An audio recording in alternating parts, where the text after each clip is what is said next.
Um, this is another famous historical psychologist that I'd like to go over briefly. His name is William James. He's credited as one of the most famous American psychologists. He did write one of the first textbooks. He taught one of the first classes in psychology. Um, he started a school of thought called functionalism. And functionalism was based on the theory of evolution as proposed by Darwin. So I'm sure a lot of you already know about the theory of evolution, but I want to kind of go over it briefly so I can explain how James used this. So The Origin of Species was written in 1860. And let me tell you a little bit about Charles Darwin. I'll come back to this slide. Let me show you, well, here. Charles Darwin, he was not a good student. Let me just show you this next slide. Oops. When Darwin was 16 years old in 1825, his father, Robert, took him out of Reverend Butler's school due to him not paying attention to his studies, getting poor grades, and his excessive laziness. It is ironic to think that his father declared to him that he cared for nothing but shooting dogs and rat catching, and you will be a disgrace to yourself and all of your family.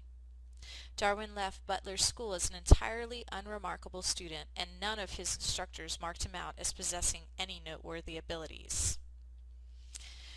That's very interesting to me, as if you were to compile a list of probably the 20 greatest scientists or the 20 scientists that have influenced the world, I'm sure that Charles Darwin would be on the top there. Even if you don't agree with his theory, I think most of you would say that he had a very, very powerful impact on the scientific world. So I wanted to share that with you just in case sometimes you ever feel like you're going to be a failure. You can realize that one of the greatest scientists of all times, uh, he was not a good student, and his parents said that he was going to be a failure. Anyway, since he didn't do well in school, he ended up deciding to take a journey on the boat called a Beagle, and I am simplifying this story greatly because I know it gets boring to listen to these lectures. But let me just give you a quick background. So when he was a child, what he really liked to do is kind of what his father said, is he was very interested in catching animals, and he loved to collect beetles, and he liked to organize things, and he kind of liked to really study things. So he decided that he would go on this trip on this boat called the Beagle, and he would take notes.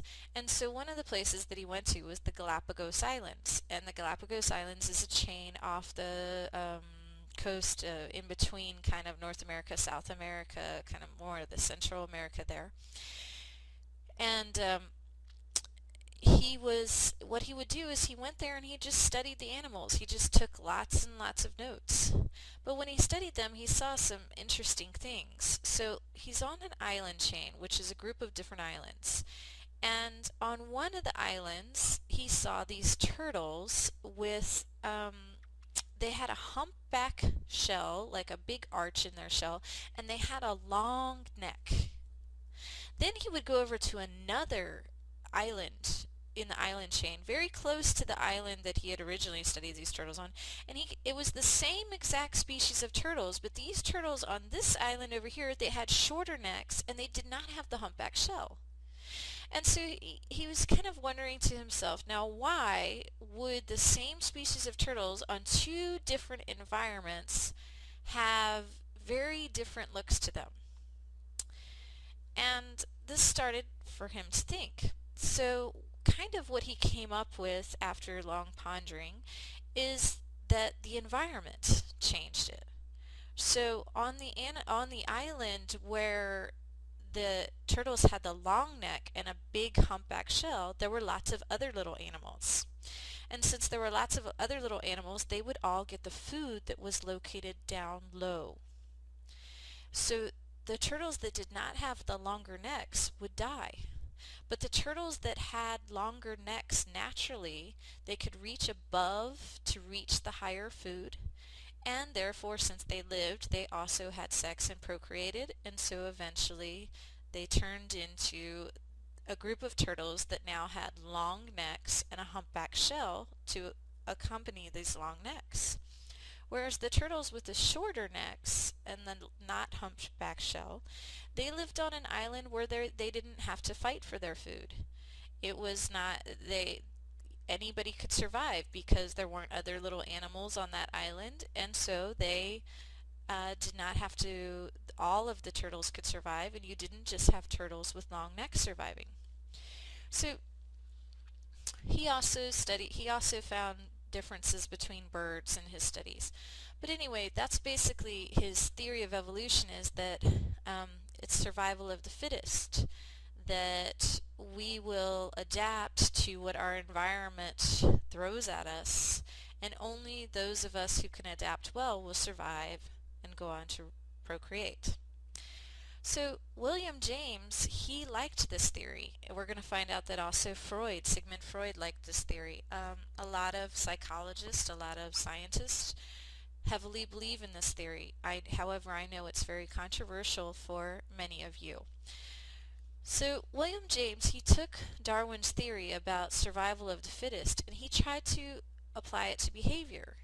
And so he studied behavior and he said, why does this behavior occur? Remember, describe the behavior, then explain the behavior. So at step 2, why does this behavior occur? And he was saying, with his school of thought called functionalism, was based on the theory of evolution as proposed by Darwin. So he said, human beings have these behaviors as a way of helping them survive.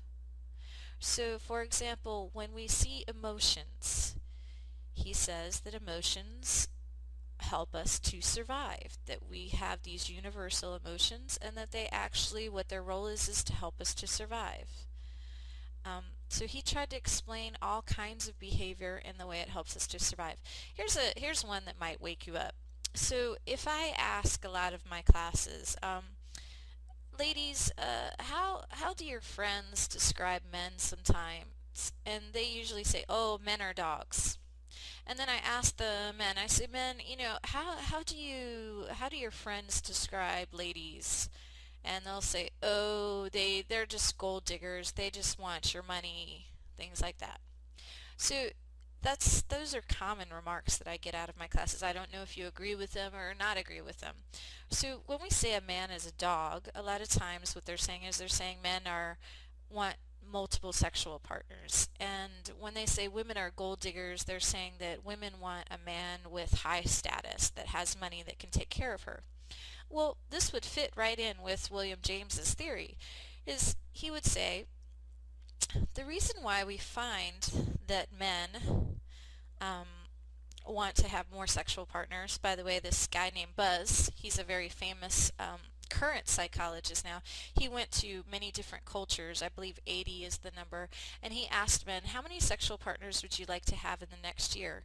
And the average number was 8. Then he also went to the women in all of those different cultures, and he said, how many sexual partners would you like to have in the next year? And the answer that he got was an average of 1 or 2. So cross-culturally, we have found a difference in the number of partners that a man wants and a number of partners a woman wants. It's a very sad fact for me to say to you at this point, but that's what he's found. So if we looked at this kind of theory called functionalism, which James's theory died out for a while, but it's kind of turned into a theory that's current right now called evolutionary psychology, we would explain this, that if men sleep with just one woman, then he can only have a certain number of babies. And if our behavior is geared towards survival of the species, then the way that we make our genes survive is by having lots of children. So if men sleep with many different women, that increases his genetic pool. And if women sleep with a man that has lots of resources and can take good care of her and her offspring, then that increases her chances of survival and her offspring's chances of survival. Now, you have to remember, I know that times have changed, of course, but you have to remember that we lived as hunters and gatherers for thousands and thousands of years. And even though we've had an industrial revolution and times have changed, they've only changed in maybe the past few hundred years. You have to remember all the thousands of years that we lived in a non-industrial society. And so even though we've made changes, our brains have not changed. And so this is how functionalism or evolutionary psychology would try to explain behavior. I just gave you that example. Um, I don't know if it's true or not because these theories are just ways of explaining behavior. And so if we take this this knowledge that we find that men seem to want more sexual partners, and we find that women place more emphasis on status than men. I can give you all kinds of background information there, but I'll try to cut things short. I'm just trying to give you an example of how evolutionary psychology or functionalism would have explained that. So if you gave me any behavior, if we had a chance to be in class together and I asked you, raise your hand, ask me a behavior, and I'll try to explain it in terms of functionalism or evolutionary psychology. And whatever behavior you gave me, what I would try to do is I would try to explain how it helps the person to survive. But I'm going to go on for now.